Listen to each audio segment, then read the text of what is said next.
सुबह उठने में जोर आता है, पढ़ते टाइम नींद आती है। इतनी ठंड में मुझसे उड़कर नहीं पढ़ा जाता यार। कल से पक्का सुबह जल्दी उठ जाऊंगा। कभी पूछा है अपनी माँ से कि वो सुबह बिना किसी के जगाए 4 बजे क्यों और कैसे उठ जाती है? कभी पूछा है अपने पापा को नाइट शिफ्ट से आने के बाद कि पापा कहीं रात को ठंड तो नहीं लगी आपको? कभी पूछा है अपनी माँ से कि कितनी बार रसोई की जल्दीबाजी में उनकी उंगलियां जली है ये सोचकर कि कहीं खाना लेट हो गया तो बस स्टैंड पर अगली बस का वेट करना पड़ेगा। थोड़ा सा सो लूं शायद एग्जाम की टेंशन कम हो जाए। तुम टेंशन से बचने के लिए सोते हो और तुम्हारे पापा तुम्हारी ही फ्यूचर की टेंशन दूर करने के लिए जागते हैं। तुम किताब सामने रखकर ख्वाबों की दुनिया में खोए रहते हो। तुम्हारी मम्मी तुम्हें सामने बैठा देखकर अगली साल की स्कूल डिसाइड करने की टेंशन में रहती है। तुम्हारे दिमाग में वीकेंड पर दोस्तों के साथ घूमने की प्लानिंग चल रही होती है। वहीं तुम्हारे पापा के दिमाग में अगले मंथ की फीस की टेंशन चल रही होती है। अगली बार जब तुम्हारे पापा अपने जेब से तुम्हारी ट्यूशन फीस निकाल कर देना, तब पूछना कि उनके जेब में उनके खर्चे के लिए तो पैसे बच रहे हैं ना। किताब सामने होती है लेकिन तुम फ्यूचर और पास्ट की दुनिया में ही खोए रहते हो, क्योंकि तुम सिर्फ इसलिए पढ़ रहे हो क्योंकि तुम्हें हर कोई पढ़ने के लिए बोलता है, और बार बार पढ़ने के लिए सुनकर तुम बस पढ़ते जाते हो बिना ये सोचे कि तुम्हें आखिर पढ़ना क्यों है। क्यों क्यों पढ़ना है तुम्हें? कभी सोचा ही नहीं है तुमने इस बात का जवाब छोड़ो, क्वेश्चन भी नहीं आया होगा आपके दिमाग में।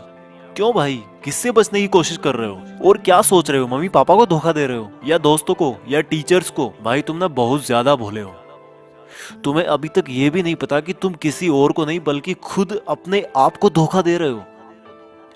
क्यों अपने आप को यार 12 लाख वाली कार के फर्जी सपने दिखा रहे हो? कोई बंगला और आईपैड नहीं मिलने वाला तुम्हें ऐसे पढ़ने का ढोंग रचा करके। ये जो मोबाइल पे तुम डेली दिन में 100 बार फेसबुक और व्हाट्सएप चेक करते हो ना, उससे कई गुना तुम्हारे मम्मी पापा तुम्हारे फ्यूचर के बारे में सोचते हैं। और जब तुम्हारा छोटा भाई या एक दिन तुम्हारा लड़का बड़ा होकर आईफोन या लैपटॉप या बाइक मांगेगा ना, तब तुम समझोगे कि बच्चे की एक जिद पूरी करने के लिए पेरेंट्स को अपने खुद के सपनों से कितना बड़ा कॉम्प्रोमाइज करना पड़ता है। और तुम्हारा पढ़ाई में मन इसलिए नहीं लग रहा क्योंकि तुम सिर्फ पास होने के लिए या फिर कहीं पर सेलेक्ट होने के लिए पढ़ते हो। भाई तुम्हें तो टाइम ही नहीं है अपने आप से 2 मिनट ये पूछने का कि आखिर सब लोग तुम्हें पढ़ने के लिए क्यों बोलते हैं। तुम्हें पढ़ाई बहुत हार्ड लगती है क्योंकि तुम्हें फेसबुक व्हाट्सएप इंस्टाग्राम इजी लगता है, सुबह देर तक सोना इजी लगता है, बिस्तर में लेटकर मोबाइल से पढ़ना इजी लगता है। बेटा अपने पापा को भी बोल दो कि बिस्तर में ही लेटकर ड्यूटी कर ले। अपनी मम्मी को भी बोल दो कि सुबह जल्दी उठकर परेशान होने की जरूरत नहीं है। जब तुम्हारे मम्मी पापा तुम्हारे लिए लेट करके खाना नहीं बना सकते, तुम्हारे लिए पैसे कमाने के लिए लेट कर नौकरी नहीं कर सकते, तो तुम क्या जादू मंत्र चला दोगे बिस्तर में लेटे लेटे? कल पढ़ूंगा, शाम से पढ़ूंगा, मंडे को टाइम टेबल से पढ़ूंगा, हाफ ईयरली एग्जाम के बाद पढ़ूंगा, ठंड कम होगी तब पढ़ूंगा, गर्मी कम होगी तब पढ़ूंगा, कल से जल्दी उठकर पढ़ूंगा, दोस्त के नोट्स मिलेंगे तब पढ़ूंगा, एग्जाम का ब्लू प्रिंट आएगा तब पढ़ूंगा, एग्जाम के 1 महीने पहले पढ़ूंगा,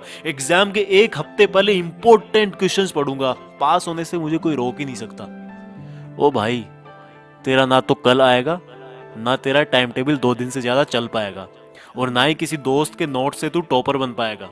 हाँ, सही सुना तूने, मैंने बोला टॉपर। एक बार और सुन ले, टॉपर। तू टॉपर बनने के लिए पैदा हुआ है। तू अपने पापा को नाइट ड्यूटी के चक्कर से आजाद करने के लिए पैदा हुआ है, खुद बिस्तर में लेटकर मोबाइल चलाने के लिए नहीं। और रुक एक बार, तूने कल क्या कहा था कि एग्जाम के 2 दिन पहले इंपॉर्टेंट क्वेश्चन पढ़ना काफी होगा तेरे लिए। अपने पापा को भी बोल दे कि वो भी तुम्हारी फीस चुकाने की लास्ट डेट से 2 दिन पहले ही काम पर जाएं। जब वो पूरा महीना काम करते हैं तुम्हारी फीस चुकाने के लिए, तो तुम सोच भी कैसे सकते हो कि मैं अभी सो लेता हूँ और 2 दिन पहले सिर्फ इंपॉर्टेंट क्वेश्चन पढ़कर पास हो जाऊंगा? बहुत हो गया यार, प्लीज अब तो खुद को धोखा देना बंद कर दे। अब तो कोई वजह खोज ले कि तुझे पढ़ना क्यों है। ध्यान रख बेटा, दुनिया को तब ही अंडर रख पाएगा जब खुद को अंडर रखेगा। इस दिमाग को बोल दे कि भाई धोखा देना बंद कर तू, और सुन ले अपनी दिल की आवाज को कि तेरे लिए जिंदगी के क्या मायने हैं और उसके लिए पढ़ाई क्यों जरूरी है। किसी ने तेरा दिल तोड़ा है, किसको तुझे कुछ बन के दिखाना है। बेटा भले ही नौकरी ना लगे और भले ही तुम नौकरी ना करना चाहो, लेकिन ये जो किताबों में जो ये नॉलेज भरा ना, जो अक्सर देख रहे हो तुम, ये तुम्हें जिंदगी में किसी ना किसी मोड़ पर किसी प्रॉब्लम से जरूर निकालेगा। इसलिए जितने भी बड़े लोग हुए ना, उन्होंने इस बात को पहचाना और पढ़ना कभी नहीं छोड़ा है। कल से तू सुबह जल्दी उठकर पढ़ेगा और रोज अपने पेरेंट्स, भाई बहन या रूममेट्स को सरप्राइज देगा। और ये काम तुझे अगले 30 दिन तक रोज करना है। फिर देखना अगर 31वें दिन तू उठकर अपने आप नहीं पढ़ने लगेगा तो तू दोस्तों के साथ फेसबुक व्हाट्सएप पर टाइम वेस्ट नहीं करेगा। जितना टाइम तू फेसबुक व्हाट्सएप पर बिताता है ना, उतना अपने मम्मी पापा के सपने जानने में लगा, जिससे तू किताबों को कभी बोरिंग नहीं समझेगा। और जिस कार को वो अभी तक छू भी ना पाए हो ना, उसमें बैठा उनको, उसमें घुमा। जिस अपार्टमेंट के गार्ड ने उनको सामने खड़ा भी ना होने दिया, उसी अपार्टमेंट को खरीद कर और तोड़कर तुम वहां पर अपना 2 मंजिल का बंगला खड़ा करके पेरेंट्स को गिफ्ट कर। जिस स्कूल जिस जगह को तुम्हारे पेरेंट्स बड़ा समझते हैं ना, वहीं पर तुम अपने ज्ञान का दबदबा बनाओगे और अपने पेरेंट्स को प्राउड फील करवाओगे। यार अब तो कुछ बड़ा कर ले, खुद का नाम कर ले, पढ़ने का मकसद ढूंढ ले और मम्मी पापा के और खुद के कुछ अधूरे सपनों और कुछ बहुत बड़े सपनों को अचीव कर ले। सोचने और करने से ही होगा, उठकर पढ़ने से होगा। आज कितना ही छोटा क्यों ना हो तू, पर कल तो नाम तेरा ही होगा। जय हिंद। इस वीडियो को हर हिंदुस्तानी स्टूडेंट तक पहुंचाएं और अगर आपको ये वीडियो अच्छा लगा तो YouTube के टॉपर्स विलेज चैनल को सब्सक्राइब करें।